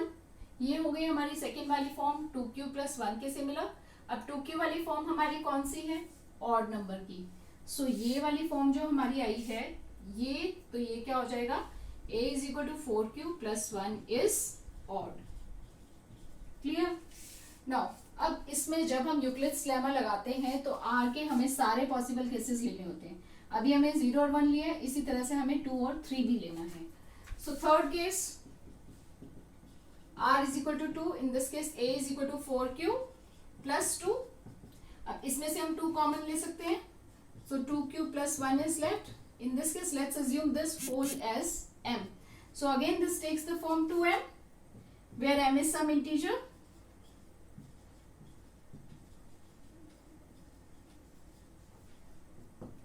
Now 2m वाली फॉर्म कौन सी होगी, 2q वाली, which is again even। So a is equal to 4q plus 2 is even। Let's consider the last case। Fourth case क्या है हमारा, r is equal to 3। So a हो जाएगा हमारा 4q plus 3। अब प्लस 3 है, हमें नहीं पता कि ये इवन होगा कि ऑड होगा, तो हम 3 को ब्रेक करेंगे 2 plus 1 की फॉर्म में। So 4q plus 2 plus 1, ये हमने लिखा है 3 को। Now let's combine these two। अब इन दोनों में से हम 2 कॉमन ले सकते हैं, तो ये हो जाएगा 2q plus 1 plus 1 ये वाला। अब 2q plus 1 को अगर मैं m ले लूँ तो ये हो गई simply form 2m plus 1। This has been taken as m for some integer m। Now 2m plus 1 वाली फॉर्म है हमारी ये, which is odd. So therefore a is equal to 4q plus 3 is odd. अब हमने सारे cases ले लिए, हमें प्रूफ क्या करना था कि हमारे 4q plus 1 और 4q plus 3 कौन से हैं, हमारे ऑड पॉजिटिव इंटीजर्स हैं। लेट्स चेक ऑड केसेस हमारे कौन से हैं। ये इवन है, ये नहीं लेना, ये ऑड है, 4q plus 1 वाली फॉर्म है। ये इवन है, ये हमें नहीं लेना, ये ऑड है, फॉर्म है हमारी 4q plus 3। सो कोई भी अगर हमारा ऑड पॉजिटिव इंटीजर होगा वो या तो इस फॉर्म में लिख सकते हैं हम, या फिर इस फॉर्म में लिख सकते हैं। So therefore any positive odd integer can be written in the form 4q plus 1 or 4q plus 3। I hope this one is clear। Now let's take the last example, third one। In this case again we have to prove using Euclid's division lemma, we have to show that square of any positive integer is either of the form 2m or 2m plus 1। अब यहाँ पर हम बात कर रहे हैं square of a number। Now let's take the third one। It says use Euclid's division lemma to show that the square of any positive integer is either of the form 3m or 3m plus 1।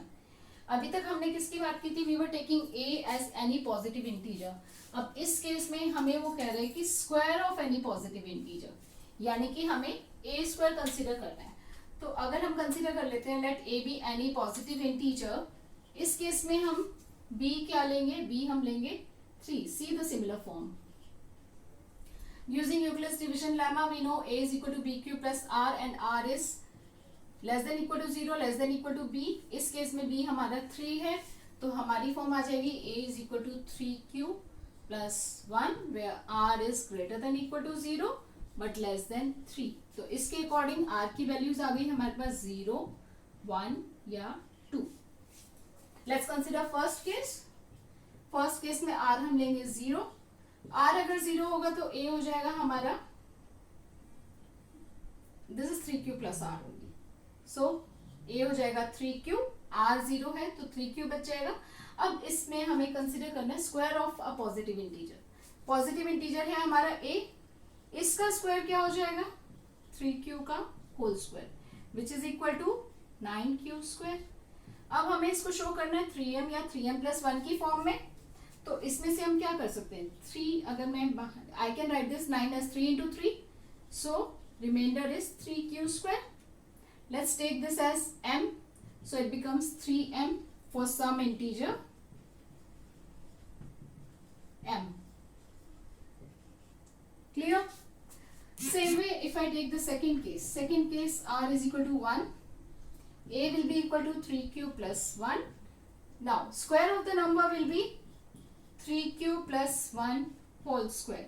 Recall the identity a plus b whole square is equal to a square plus b square plus 2a into b। So here we get 9q square plus 1 plus 6q। Let's combine these two terms, 9q square plus 6q plus 1।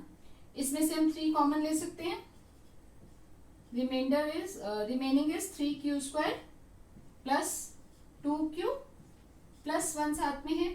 अब इस पूरे को अगर मैं m consider कर लूं, this takes the form 3m plus 1 for some integer m। ठीक है, यानी कि फर्स्ट वाले केस में हमारा क्या हुआ, फर्स्ट वाले केस में हमारे पास 3m वाली फॉर्म आ गई, सेकेंड केस में 3m plus 1 वाली फॉर्म आ गई, यानी कि हमारे पास दोनों ही फॉर्म आ गई। बट हमें सारी कंडीशंस कंसिडर करनी है, r की सारी वैल्यूज लेनी है, सो r is equal to 2 भी कंसिडर करना है। So let's take third case, r is equal to 2, so a will be 3q plus 2, a square हो जाएगा हमारा 3q plus 2 का whole square. Again applying a plus b whole square, we get 9q square plus b square 4 plus 2ab is 2 into 3q into 2। this gives you 9q square plus this is 612q plus 4। अब plus 4 वाली हमारे पास कोई भी form नहीं है, तो हमें क्या करेंगे, इसको 4 को ब्रेक करेंगे 3 plus 1। जैसे हमने यहाँ पर 3 को किया था लास्ट क्वेश्चन में 2 plus 1, वैसे ही हम 4 को लिखेंगे 3 plus 1 वाली फॉर्म में, तो ये हो जाएगा 9q square plus 12q plus 3 plus 1। अब इन तीनों टर्म्स में से हम 3 कॉमन ले सकते हैं, so this can be written as 3 into 3q square plus 4q plus 1 plus 1। इसको अगर हम m कंसिडर कर ले तो ये हो जाएगी हमारी 3m plus 1 वाली फॉर्म, यानी कि सेकेंड कंडीशन ये सेटिस्फाई कर रहा है। सो हमने देखा कि तीनों कंडीशंस में या तो फिर हमारे पास 3m आ रहा है या फिर 3m plus 1 आ रहा है। Hence we can say that square of any positive integer is either of the form 3m or 3m plus 1 where m is some integer. We really hope that you liked our video as well as gained some useful info. We will continually post more and more interesting and informative videos in the upcoming future. So, please share our videos as much as possible. Hit the like button, subscribe to our channel, and don't forget to press the bell icon.